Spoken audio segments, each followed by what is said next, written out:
Trauma Bond TikTok Part 13. How my own transference kept me trapped in relationships with unhealthy men.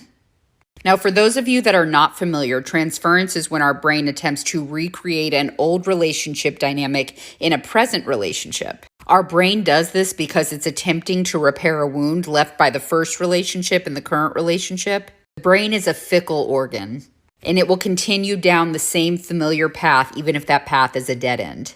It will do this until we start to heal and create new paths in our brain.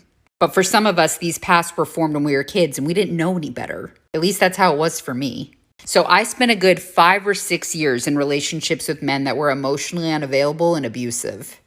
I didn't realize this at the time, but I was convinced that if I could make one of those men love me, that it was going to heal the wound that was left behind by my father.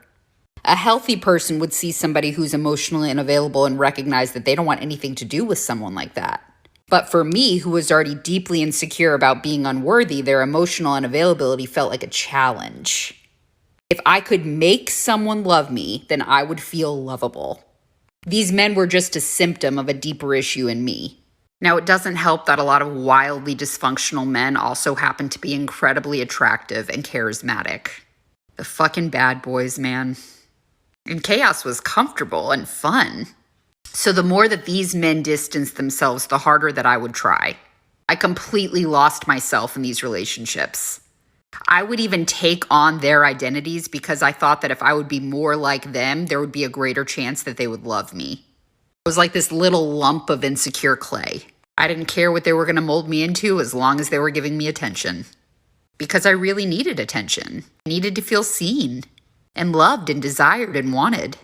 Now, of course, these relationships were mostly bad with very small breadcrumbs of good. At the time, I was happy to starve myself. I was fine. I would make it work. This is fine. Now, eventually, these relationships completely destroyed me. And thank God at that point in my life, I was finally ready to try to heal in therapy instead of getting into another relationship with a man who was just like all the other ones I'd ever been with.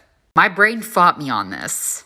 But my vision finally started to clear, and I saw that these relationships were just fucked up fantasies recreated by my own brain in an attempt to heal.